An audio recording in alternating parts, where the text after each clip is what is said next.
What? You were going to stay with us?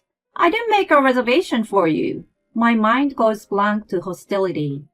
We're on a family vacation, which I didn't even want to go to in the first place, to a fancy hotel. My husband pretends not to be aware of her animosity toward me and walks away. We'll see you at the checkout, Emily. They leave me behind and disappeared into the luxurious hotel. My name is Emily. I finally turned 30 this year. I'm a stay-at-home mom living with my husband Spencer, my mother-in-law Kate, and my son Sean, who turned 3 this year. Spencer and I met on a blind date 7 years ago and ended up marrying. We've been living an ordinary life without any big quarrels and are known to be a couple very much in love among the neighbors. 2 years after we got married, we had our son. Spencer was busy with work, but he actively helped me with childcare. I had no complaints about him. We were living in a normal family environment, but after the birth of Sean, it started to deteriorate. 6 months ago, my father-in-law passed away, and Kate was to move in with us. The last time I saw her other than at the wedding was when Spencer and I visited her to announce our engagement, so it had been a long time since. My first impression of her was not a very good one. My father-in-law, on the other hand, treated me kindly and gave me a very good impression. Spencer, are you sure she is the right woman for you? I'm worried she is going to give you a hard time. I remembered she blatantly spoke her mind. Spencer tried hard to make her accept the marriage, but the way she looked at me was not very nice. We managed to get her approval after some persuasion from her husband and Spencer. I still think that she shouldn't have openly made such remarks in front of me to this day. I was worried if we could get along once she moved in with us. I tried to be positive and switched my mind to do my best with her. When she and her belongings arrived at the house, I helped her unpack. She was very kind to Sean, who turned 3 years old. While she took care of him, Spencer and I unpacked. I asked him to take care of the heavy stuff, and I organized the small things. The unpacking went smoothly, and there was only the small stuff left for me to do. This is supposed to go over here. I wonder what kind of education you went through. It was a fake plant that could be put anywhere. I put it there to improve the atmosphere of the room, but Kate pointed it out to me. Although I was displeased with the way she reacted, I tried to think she was just particular and moved it to the spot she wanted. She looked after Sean for a little while and started watching TV without offering to help me. I didn't even have time to pay attention to him, but she scolded me to watch him. I had my hands full with him and unpacking, but I couldn't ask Spencer, who was taking a rest after carrying heavy things, to help me out. I finished tidying up with mixed feelings. I tried to think that she was feeling unsettled about changing her living environment and pushed away my frustration for her. After that, her criticism continued every day. One morning I woke up early, prepared breakfast for all of us, and tried to take a rest. The house is messy. If you have time to rest, clean it up. She never gave me time to rest all day long. While she always criticized how I did things, she was hardly ever at home during the daytime, let alone doing anything herself. I was getting mentally strained by such a life. I decided to talk to Spencer about her. She must be having a hard time since Dad's gone. Take it easy on her. He wasn't any help. Even though he knew how she treated me, she didn't intervene. I used to put my hands on my forehead in bed and drifted off to sleep in despair every night. Regardless of my feelings, my 3-year-old son cried at night. Unable to bear the fatigue and sleepiness, I couldn't bring myself up, and Spencer rushed to his side. Kate must have woken up by the noise and shook me violently. How are you still sleeping when your son is crying? How can you leave it to Spencer? It's a woman's job. She yelled at me for being exhausted and unable to move. I didn't want to make things worse, so I quietly got up and went to Sean. I ended up getting no sleep that night. Spencer was off that day, so I was thinking about what to cook for lunch. Spencer is off today, so I will make something. Kate started preparing. When she put the meals on the table, one plate was missing. It looks like one portion missing. I made it for Spencer, who works hard, and my grandson. Of course there's none for you. Make your own. I was absolutely mortified. I had been wondering if she was bullying me, but it became clear at that point. It wasn't that I had been unaware of it for a long time. I couldn't stand her without thinking that she was just being hard on me to make me a better wife. If I didn't think that way, I would have broken down. I couldn't talk back to her, so I confided in my friend after I dropped off Sean at daycare. That's definitely bullying. How are you holding up? I told the details to my best friend from childhood. She listened attentively and showed great concern that I finally broke down in tears in front of her. I had been fighting against my frustrations and suppressing them at home for so long. She encouraged me by saying that I was doing my best and that I would be okay. I will help you. I will figure something out. We parted as we both had things to do at home. Even though we didn't talk for very long, I felt lighter. There were a couple of things my friend suggested.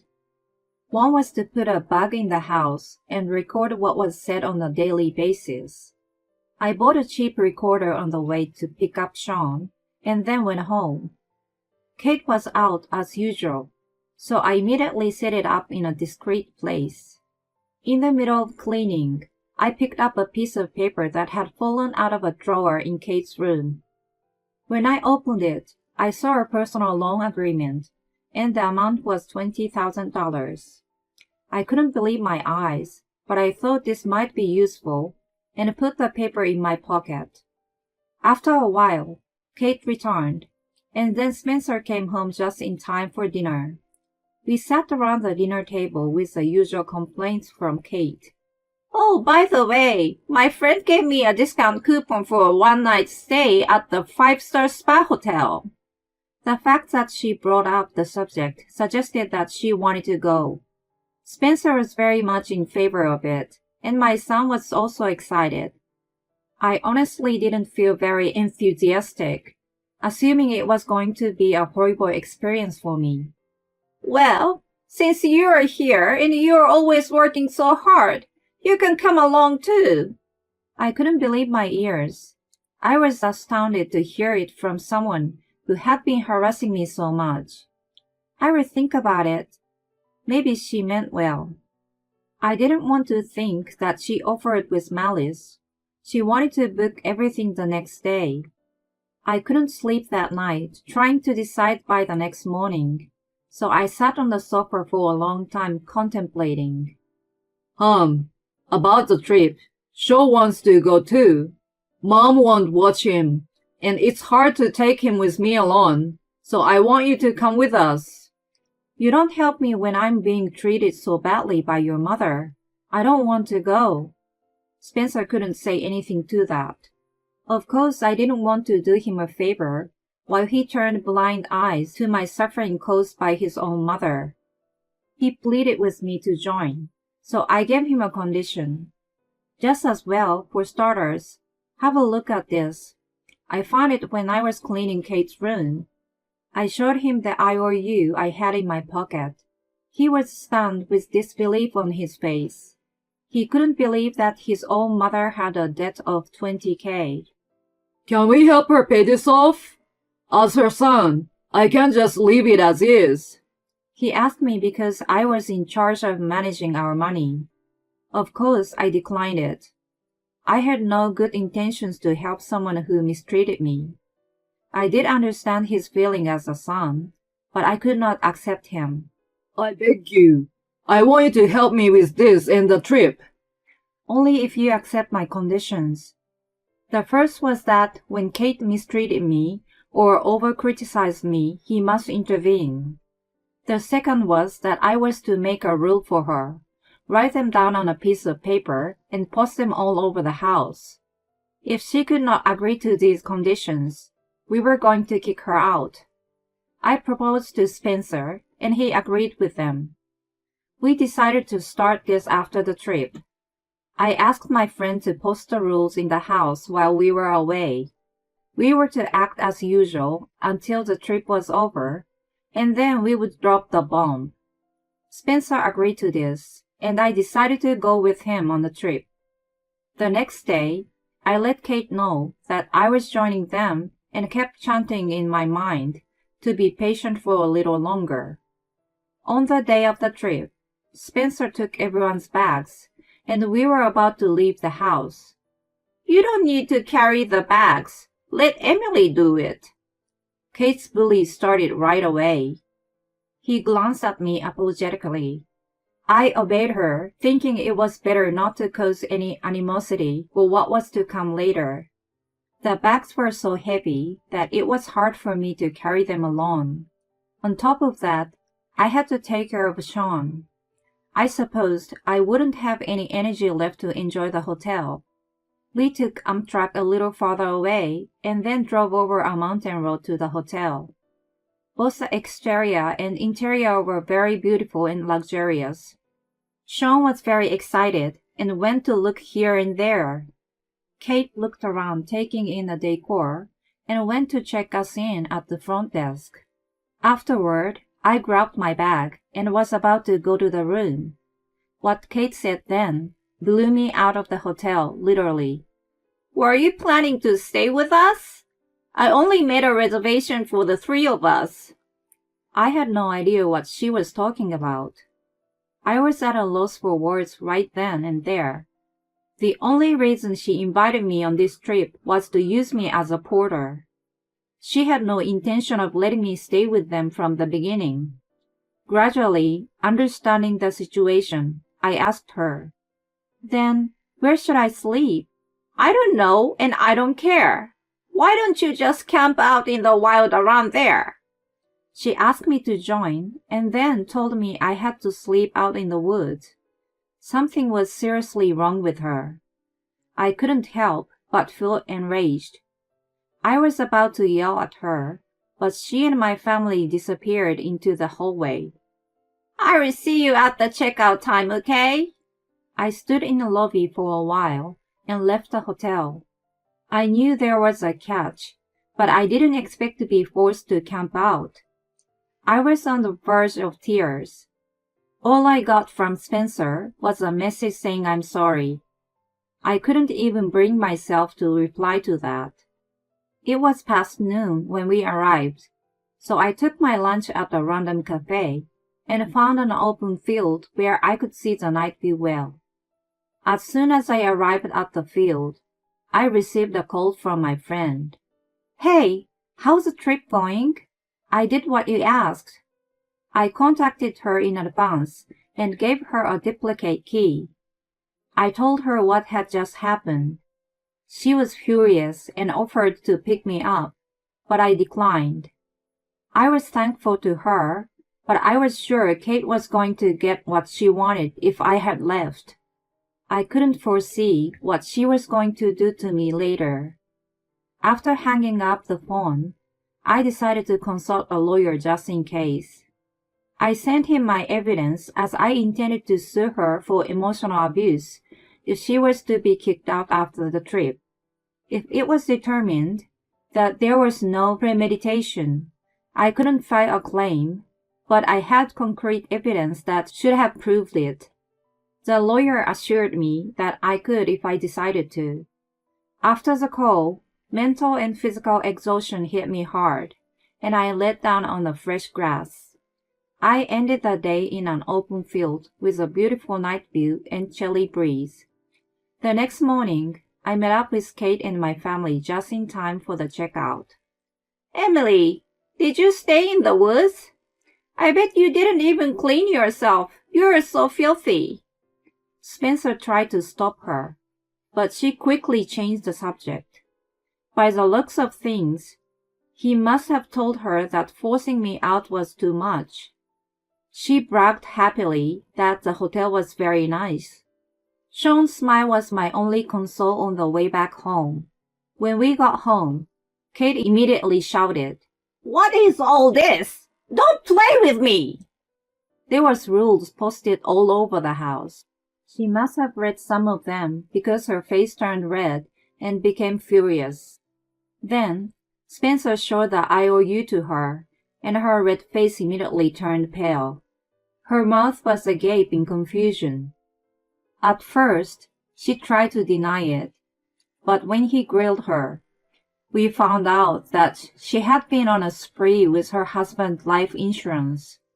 When the money ran out, she couldn't stop the habit and borrowed it. Spencer and I proceeded as we had discussed from there. "I can't have someone who has debt living with us. I would ask you to leave. Of course, I have proof of what you have done to me, so I will sue you." I played the recording and let her listen to it. As she listened, her face became white as a ghost, and she begged me to let her stay. I told her that she could stay if she abided by the rule and refrained from aggressive behavior. She eagerly agreed and apologized. "I'm very sorry. Please help me. I beg you." I never thought I would ever see her in this state, and was very satisfied. When I thought it was finally over, my knees buckled, and I fell to the floor. Spencer sat me down in a chair, and then started yelling at her about the debt. I guessed his respect and trust for her had crashed down. She must have never imagined that there would be a day when she was to be scolded furiously by her son and frantically apologized. After it was all settled, she kept silent and stared at the sky for the rest of the day. The atmosphere of the household changed drastically the next day. I woke up early in the morning as usual and prepared breakfast. It must have become a habit or just forgotten, but Kate immediately made a nasty remark. What was different from usual was a change in Spencer's attitude. "Mom, we just talked about this yesterday." He spoke out in a firm tone, so she choked on her words and went to sit on the sofa. I almost laughed a little at the scene, but I held it in and went back to preparing breakfast. Spencer felt guilty about not being a protector and couldn't stand strong against Kate, who raised him. I knew in my heart that he was a kind man. There must have been something on his mind to turn blind eyes, so I didn't blame him. I really needed him on my side, but I couldn't hate the man I fell in love with. He apologized to me in tears. After that, he started to watch over me, and Kate's attitude toward me improved by the day. She still pointed out some minor things to me, but I didn't feel any malice from her. I hoped she was going to stay like this. I could finally live with ease and keep a healthy mind. The debt payment was $700 a month, and Spencer and I cooperated to pay it back. As Kate was too old to work, I got a part-time job and was balancing work and home. She was responsible for taking my son to and from daycare and was doing a good job. Because of her bad habit, Spencer managed her finances. My family changed it little by little for the better. No matter how much you love your husband, if your mother-in-law is terrible, you might think of divorce. I couldn't bring myself to do that, but if I had separated earlier, I didn't have to listen to terrible remarks about myself and camp out in the field. Fortunately, I found an IOU that helped me rebuild my family. Maybe I was lucky. I'm also grateful to my friend for listening and encouraging me. Without her, I had no one to vent, and for sure, I would have had a mental breakdown. I feel from the bottom of my heart that I must keep cherishing our friendship. Whenever I remember the pain I have been through, I get teary and pat my own shoulder. At least, I have tried my best to hold my family together. Even when I was depressed and had no motivation to cook and clean, I completed my tasks so that everyone can have a decent life. I've tried my best to make sure that my son is not inconvenienced. That's why the sense of accomplishment fills my heart. I may not be able to forgive Kate, but she would always be my mother-in-law. I would like to treat her kindly. A few years have passed since then, and my son has grown up to start preschool. We are almost finished paying off the debts and are considering moving to a new house. Kate has started to help me a little since then. My relationship with Spencer has become better than before, and we are even thinking of having another child. My family is already very stable, and I am very content now. I will continue to do my best for my family.